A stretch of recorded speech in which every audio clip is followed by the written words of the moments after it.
Hello बच्चों, आज हम लोग फिजिक्स पढ़ने जा रहे हैं। मेरा फर्स्ट वीडियो है ये फिजिक्स का। मैंने केमिस्ट्री और मैथ्स के भी वीडियोस डाले हैं। आज हम लोग फिजिक्स का भी देखेंगे कि फिजिक्स में कौन कौन से चैप्टर्स और कौन सा आज मैं स्टार्ट करूंगा वो भी मैं बताऊंगा। ठीक है, मैं आज स्टार्ट करने वाला हूं आपका फिजिक्स का फर्स्ट चैप्टर, जो सीबीएसई और यूपी बोर्ड्स में शायद मेरा मानना है कि पहला चैप्टर सीबीएसई में भी मोशन ही होगा और यूपी बोर्ड में पहला चैप्टर जो मोशन का है फिजिक्स का। ठीक है, तो फिजिक्स में हम बात करेंगे कि फिजिक्स क्या है, कैसे आई है। आप लोग 9th क्लास में आए हैं तो आप लोगों को पता नहीं होगा कि यार बुक को 3 भागों में कैटेगराइज्ड किया गया है। एक फिजिक्स है, केमिस्ट्री है और बायोलॉजी में इसको बांटा गया है। ठीक है, पर क्या हुआ कि 9th वाले साइंस पढ़ कर आए तो उनको थोड़ी दिक्कत अभी होगी। और फिजिक्स में हम देखेंगे कैलकुलेशन बेस्ड होता है। ठीक है, उसमें भी हम क्या क्या जानेंगे, फिजिक्स क्या है, कहाँ से आया, मैं भी सब बताऊंगा कि साइंस को कितने भागों में बांटा गया है, मैं सब बताने वाला हूँ। ठीक है, तो चलिए, मैं ऋतिक जायसवाल एक्सपेंसिव एकेडमी से, है ना, मालूम तो होगा ही। चलिए स्टार्ट करते हैं। आज हम लोग पढ़ेंगे क्या कि व्हाट इज फिजिक्स, फिजिक्स क्या है और कहाँ से आया है। उसके पहले जाने कि साइंस जो है हमारा, आप लोग पढ़ के आए हैं साइंस, है ना, साइंस पढ़ के आए हैं। तो चलिए आप एक चीज बताइए, साइंस जो है वो हमारा कहाँ से आया है, साइंस का मतलब क्या होता है। साइंस एक वर्ड से आया है जिसका नाम है साइंटिया। साइंटिया वर्ड से हमारा साइंस शब्द बना हुआ है। यहाँ पर जो साइंटिया शब्द है ना, उसका मतलब होता है टू नो। टू नो मतलब जाने हम भाई, इसके बारे में हमें इसके अंदर क्या क्या जानना है, अभी देखेंगे हम लोग क्या होता है। जो हमारा साइंस है ना, उसको 3 भागों में कैटेगराइज्ड किया गया है।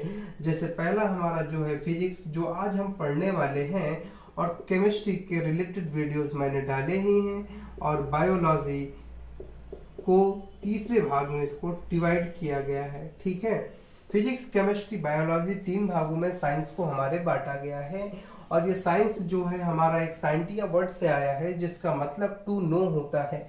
अब जानेंगे कि फिजिक्स क्या होती है। आज हम फिजिक्स के बारे में बात कर रहे हैं, तो फिजिक्स कहाँ से आया है। फिजिक्स जो हमारा आया है वो हमारा एक वर्ड होता है फ्यूजिस से आया है।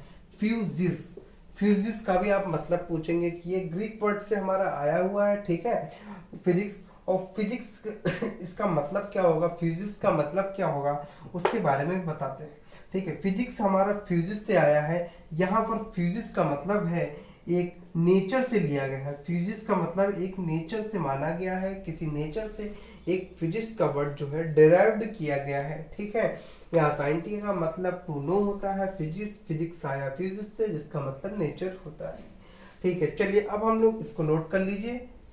आता तो होगा ही, ना आता हो तो नोट कर लीजिएगा। चलिए अब हम बताते हैं क्या कि डिफिनीशन ऑफ फिजिक्स क्या होती है। फिजिक्स की डिफिनीशन पहले जानेंगे, उसके बाद फिर आगे चैप्टर की शुरुआत करेंगे। ठीक है, फिजिक्स का मतलब क्या होता है। फिजिक्स की डिफिनीशन देखिए, एक बार वीडियो को रोक करके सोचिए, उसके बाद मैं लिखता हूँ। चलिए मैं लिखता हूँ कि फिजिक्स क्या है। फिजिक्स द ब्रांच ऑफ, किसकी ब्रांच है, साइंस की। तो देखो ब्रांच बनाई थी उसकी कि नहीं, the branch of science which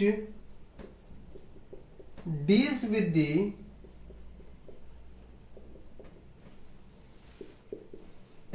study of natural phenomenon. हमारे नेचुरल फिनोमिनन जो होते हैं, घटित होते हैं, उन्हीं से ये क्या हमारा ये लिया गया है फिजिक्स। ठीक है, फिजिक्स में हम पढ़ेंगे, एक प्रॉपर डिफिनीशन कह सकते हो, ये एक प्रॉपर डिफिनीशन है भाई फिजिक्स की। ठीक है, जिसका मतलब होता है कि नेचुरल फिनोमिनन किस प्रकार घटित होते हैं उनके बारे में हम लोग जानेंगे।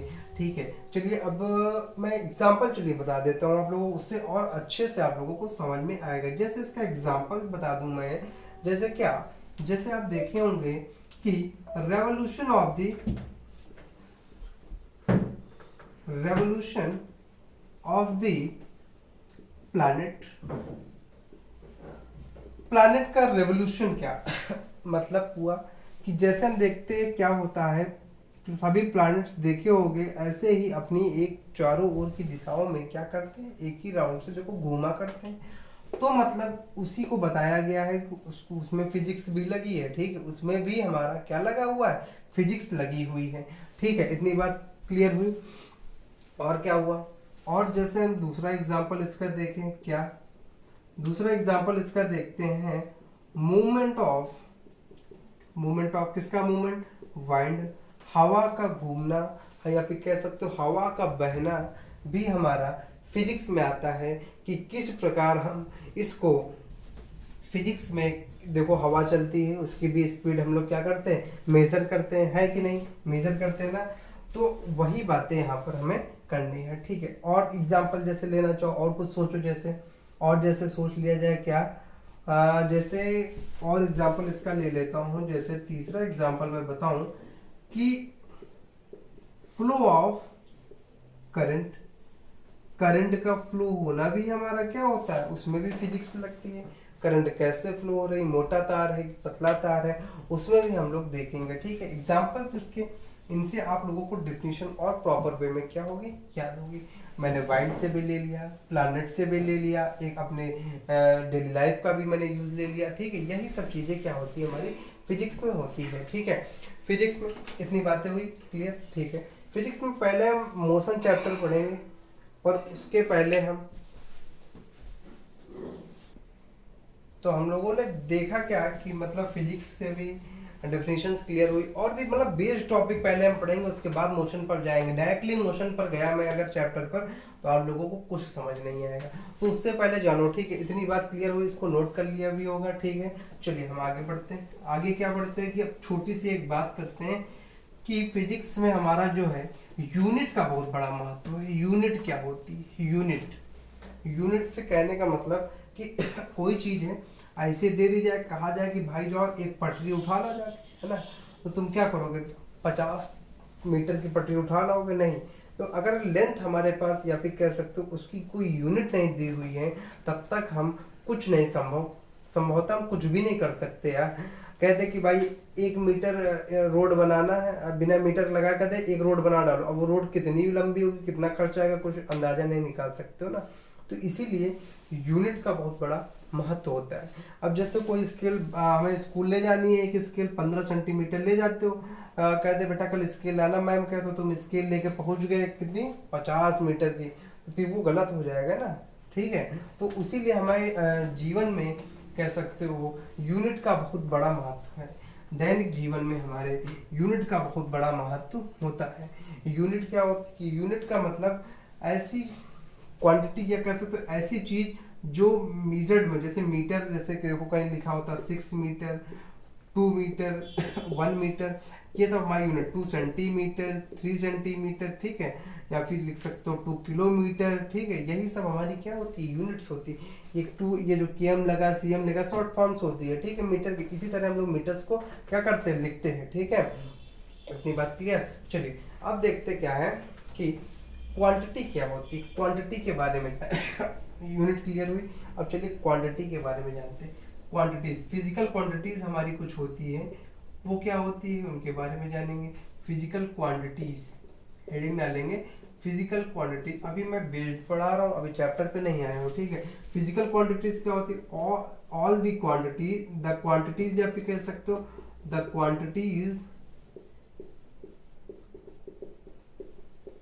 which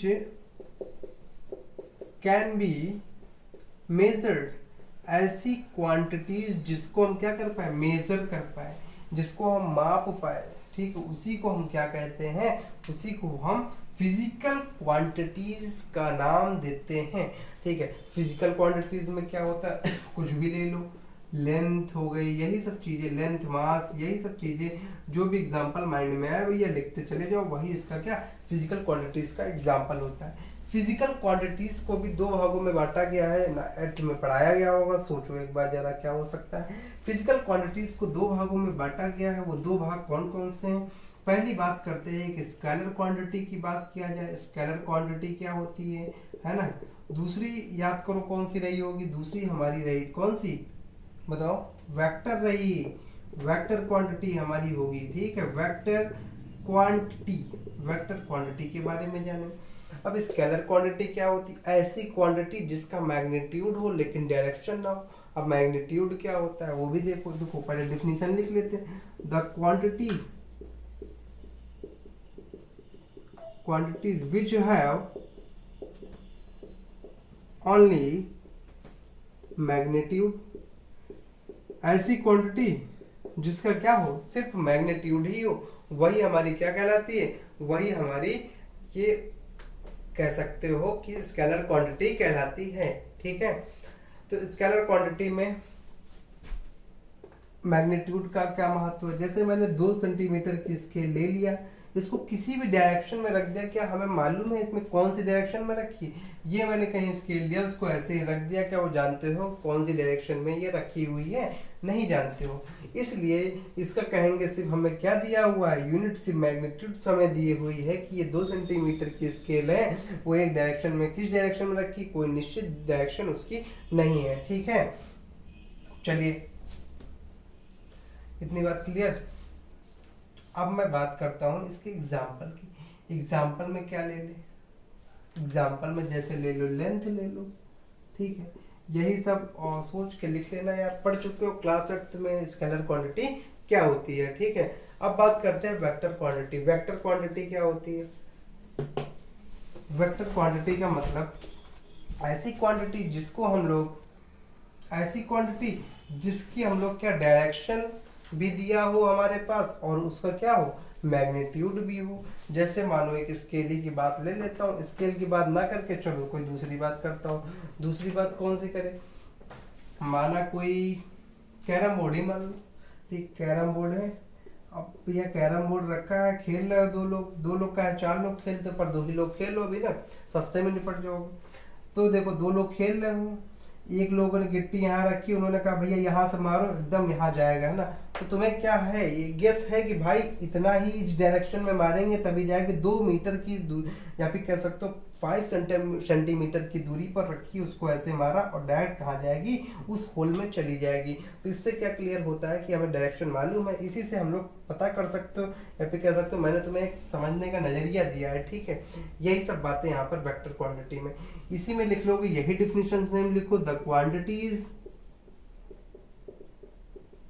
which have magnitude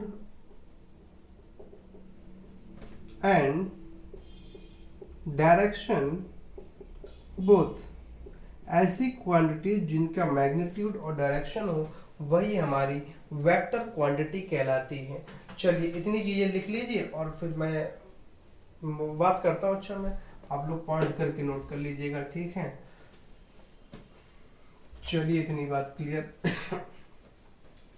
अब बात क्या करते हैं, अब बात ये करते हैं कि यूनिट्स की और मेजरमेंट की मैंने बातें कर लिया। ठीक है, अब चलिए मैं बात करता हूँ, कुछ एक इम्पॉर्टेंट बात बताऊँ। जैसे क्या हम लोग जानते हैं कि MKS, CGS ये सिस्टम्स आए, ये कैसे आए, कहाँ से आए, इन सब के बारे में अब क्या करेंगे, डिस्कस करते हैं। जैसे देखो हमारे 3 तरह के सिस्टम है। पहला सिस्टम कौन सा आया, FPS आया, और दूसरा कौन सा आया, CGS सिस्टम आया, तीसरा कौन सा आया, MKS सिस्टम आया। ठीक है, इतनी बात क्लियर। FPS आया, CGS आया और हमारा MKS आया। MKS में क्या है और FPS में क्या है, CGS में क्या है, सब बताता हूँ, सबर रखो। पहले ही बात करते हैं लेंथ में, और मास में इसकी यूनिट दी गई थी और एक टाइम में इसकी यूनिट दी गई थी। देखो इसमें कहा गया FPS सिस्टम में कि लेंथ किसमें मेजर करेंगे, लेंथ हम जो है वो हम फुट में मेजर करेंगे। ठीक है, और मास हम लोग पाउंड में मेजर करेंगे, है ना, और टाइम जो है हम लोग वो सेकंड में ही मेजर करेंगे। ठीक है, फिर CGS सिस्टम भाई साहब है, CGS सिस्टम ये भाई साहब है, इन्होंने कहा, इन्होंने अपना सिस्टम दे दिया। इन्होंने कहा C को मतलब सेंटीमीटर में करेंगे, या फिर सीधे से लिख दो सेंटीमीटर में, इसको सेंटीमीटर में इसको करेंगे। ठीक है, और फिर जी भाई साहब इन्होंने कहा मास को किस में मेजर करोगे, तो इन्होंने कहा भैया हम तो ग्राम में ही मेजर करेंगे, तुम चाहे जिसमें करो, है ना। फिर इन्होंने टाइम को पर सेम रखा कि भाई हम भी सेकंड में ही मेजर करेंगे। ठीक, फिर MKS भाई साहब इन्होंने अपना ही कुछ अलग मौकाल बताया कि भाई मैं M है, MKS सिस्टम है तो मेरा कुछ अलग ही होगा, तो लेंथ को हम लोग किस में मेजर करेंगे, मीटर में मेजर करेंगे। और फिर MKS भाई ने कहा कि तुम लोग मास चाहे जितना मेजर करो, हम तो भैया इसको किलोग्राम में मेजर करेंगे। फिर एमकेएस भाई ने कहा कि टाइम तो हम चलो तुम्हारे लोगों की मान लेते हैं, सेकंड में ही रखेंगे, है ना। फिर क्या हुआ कि भैया तीनों दे दिए। अब क्या हुआ, कोई बाहर का साइंटिस्ट बढ़िया क्या कर रहा है, खोज कर रहा है। वो सोच रहा है कि चलो हम भारत के साइंटिस्ट को कुछ दे दिया जाए यार दूसरे देश के साइंटिस्टों को, कि इस पे वो खोज कर डाले आगे ना। तो दिक्कत ये होती थी कि वो अपनी यूनिट लिख के भेजते थे, पता नहीं अपनी लिख देते थे कि यही सेंटीमीटर को लिख दे, को मीटर में लिख दे, को फुट में लिख दे। अब मालूम नहीं चलता था, बात फंस जाती थी यार ये। तो तो फिर क्या हुआ, तो दिक्कत इसमें ये हुई कि सब लोगों ने एक सहमत बनाई, कहा कि जो है सब लोग यूनिट एक ही यूज करो, कोई एक डिसाइड कर लो उस सिस्टम को क्या किया जाए, यूज किया जाए। क्योंकि सभी सिस्टम्स को एक साथ में यूज करने पर दिक्कत होती थी, जिसके कारण बस फिर क्या हुआ कि एक इंटरनेशनल कह सकते हो फ्रांस में बैठक बुलाई गई। वहां पर उस बैठक में डिसाइड किया गया कि इस यूनिट को क्या करेंगे, एमकेएस सिस्टम को हम लोग यूज्ड करेंगे, ठीक है। वहाँ पर जो फ्रांस में मतलब साइंटिस्टों का वहाँ पर जो पूरा कह सकते हो ग्रुप बुलाया गया, हर देश के साइंटिस्ट वहाँ पर थे। वहाँ पर बुलाकर डिसाइड किया गया कि आज से जो भी यूनिट यूज्ड होगी उसी को कहेंगे क्या, एमकेएस सिस्टम, ठीक है। इतनी बात क्लियर। एमकेएस सिस्टम को एक और नाम से जानते हैं, इसका नाम पड़ा कि ये एसआई यूनिट बेस्ड होगा, ठीक है। एसआई यूनिट पर इसको एसआई यूनिट भी कहा गया है, ठीक। कहीं कहीं लिख के आता देखो एसआई यूनिट में इसको कन्वर्ट करिए, एमकेएस सिस्टम में ही इसको क्या किया गया, डिफाइन किए जाएंगे आज से सारे। पर क्या होगा, आने वाले हमारे न्यूमेरिकल्स जो चैप्टर के हमारे न्यूमेरिकल्स आएंगे उसमें दिक्कत ये होगी कि अगर इसको ना बताता तो आप लोग कन्वर्ट करते ही ना, कहीं भी ग्राम में मनुआ मनुआ जो जानते हो वही में कन्वर्ट कर दें, इसलिए इसको बताना भी जरूरी है, ठीक है। तो इसी से बेस्ड सारे न्यूमेरिकल लगेंगे। हमें आने वाले न्यूमेरिकल्स में मीटर, किलोग्राम और सेकंड में ही चेंज करना है। कहीं पर दिया हुआ है कि जो है उसको ग्राम में ही चेंज करो, सेंटीमीटर में ही, फुट में ही चेंज करो, तब उसको चेंज करना। पर अगर कुछ नहीं दिया है तो उसको हम एमकेएस सिस्टम में ही कन्वर्ट कर लेंगे, ठीक है। चलिए इतना हो गया। अब चलिए हम बात करते हैं कि अब हम लोग चैप्टर की बात करने जाते हैं, ठीक है। चैप्टर की बात करने चलते हैं।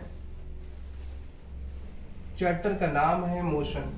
अरे चलो इसकी मैं बता देता हूँ, एक बात और बता देता हूँ। चलो एसआई यूनिट का फुल फॉर्म क्या होता है, बहुत लोग परेशान होंगे कि इसका बताया नहीं, है ना। तो आता बता रहा हूँ, देखो क्या होगा। इंटरनेशनल सिस्टम ऑफ यूनिट, ठीक है। इंटरनेशनल सिस्टम क्यों कहा गया, क्योंकि ये एक इंटरनेशनल फ्रांस में बैठक बुलाई गई थी, वहां पर ऐसा कहा गया था, ठीक है ना। तो इसीलिए इंटरनेशनल क्यों कहा गया, आईएस क्यों नहीं कहा गया, क्योंकि पहले इसका नाम था system international of unit, but इसका इंटरनेशनल सिस्टम ऑफ यूनिट कहा गया, इसलिए इसका नाम एसआई यूनिट पड़ा, ठीक है। चलिए अब मैं चैप्टर पे आता हूँ। चैप्टर में क्या बात है अब उसको बताता हूँ। चैप्टर पहला डाल लीजिएगा, मोशन है, जिसके बारे में आज डिस्कस करना है। मोशन क्या होता है, मोशन में क्या होता है, कैसे होता है, क्यों होता है। मोशन क्या है, किसी चीज का मूवमेंट, किसी चीज का भागना दौड़ना, कुछ भी, मतलब कोई भी उसकी हरकत, उसी को मोशन ही कह लो सिंपली, ठीक है। डेफिनेशन तो अभी चलो बताता हूँ। चलिए डेफिनेशन पहले हम जानते हैं, उसके बाद फिर आगे देखते हैं। डेफिनेशन क्या कहती है, the phenomenon of change of position of an object with respect to time। Time के रिस्पेक्ट में देखा जाए किसी भी ऑब्जेक्ट का जो मोशन या कह सकते हो चेंज ऑफ पोजीशन जो होती है, वही हमारा मोशन कहलाता है, ठीक है। माना क्या कि जैसे पृथ्वी है भाई, या फिर पृथ्वी ये कह सकते हो, या फिर कोई भी प्लैनेट है, सभी प्लैनेट्स क्या होते हैं, राउंड राउंड हो गए, है ना। तो ये जो इनका शेप होता है ना, इलिप्टिकल शेप होता है, सर्किल होता है, गोल गोल होता है। इसको आगे पढ़ोगे आप लोग, इसका शेप जो होता है इलिप्टिकल होता है। ये भी तो देखो अपनी जगह पे मोशन। एक बात और, चलिए उसकी बात ना करके अभी ये कठिन हो जाएगा, तो और थोड़ा सरल तरीके से, ठीक है। किसी चीज का मोशन करना, जैसे माना कोई कार है यहाँ पर, ठीक, ये कार है, गोल गोल कार मान लो ना, ठीक है, गोल गोल मान लो कोई कार, नाइनो मान लो, गोल गोल ये होती है ना टीन की तरह। चलो देखो क्या कि ये कार है, यहाँ पे एक पर्सन, एक पर्सन यहाँ पे, एक पर्सन यहाँ पे, एक यहाँ पर, एक क्या है यहाँ पर एक आदमी मानो खड़ा हुआ है, ठीक। वो देख रहा क्या कि ये दोनों कार क्या हो रही, भाग रही है। उसके रिस्पेक्ट में देखा जाए तो दोनों कार क्या चल रही है, मानो 50 किलोमीटर की स्पीड से चल रही है, ये मानो 20 किलोमीटर की स्पीड से चल रही है, ठीक। तो देखेगा ये वाली कार आगे, ये वाली पीछे, मतलब वो ऐसे बता देगा कि इसकी 50 किलोमीटर स्पीड है, इसकी 20 किलोमीटर, वो ऐसे ही बता देगा, है ना। तो मतलब क्या हुआ कि इसके रिस्पेक्ट में देखा जाए तो इन दोनों को क्या हो रहा है, मोशन हो रहा है। पर इस पर्सन के रिस्पेक्ट में अगर इस पर्सन को देखा जाए तो क्या देखोगे कि भाई इसके रिस्पेक्ट में ये पर्सन देखो चुपचाप बैठा हुआ है ना, तो रेस्ट पोजीशन पर है। इसी में हम लोग, चलिए इतनी एग्जांपल लिख लीजिएगा कोई भी, ठीक है। एग्जांपल ये लिख लीजिए, दो car, when two cars going on and observer seen, बस ये सब बना के मतलब मैंने समझा दिया बहुत बढ़िया से, ठीक है। चलिए इसी में मैं दो डेफिनेशन और बताना चाहूंगा, क्या कि स्टेट ऑफ, एक रेस्ट होता है, एक स्टेट ऑफ मोशन होता है। State of motion, state of rest में क्या होता है, स्टेट ऑफ मोशन में क्या होता है। स्टेट ऑफ रेस्ट में हम लोग पढ़ेंगे ऐसा ऑब्जेक्ट जो किसी के, कह सकते हो ऑब्जर्वर के रिस्पेक्ट में हमारा क्या रहे, रेस्ट पोजीशन पर रहे, वही हमारा स्टेट ऑफ रेस्ट कहलाता है। और दूसरा ऐसा ऑब्जर्वर कह सकते हैं कोई ऑब्जेक्ट जो मूवमेंट कर रहा है, वो हमारा क्या, स्टेट ऑफ मोशन कहलाता है। इन सभी की डिफिनीशंस हम अगले वीडियो में डालेंगे, ठीक है, क्योंकि ये वीडियो बहुत ही बड़ा हो रहा है, जिसके कारण मैं इसको अगले वीडियो में इसकी डेफिनेशन और इस पूरे चैप्टर का एक्सप्लेनेशन डालूंगा, ठीक है। चलिए इतना पहले, इतना जितना आज मैंने पढ़ाया है ये पहले बेस क्लियर कर लीजिए, तब आगे मैं क्या फिजिक्स के इस चैप्टर के, मोशन चैप्टर के बारे में डिस्कस करूँ। ओके चलिए ठीक है, अच्छा पढ़ते रहिए, थैंक यू।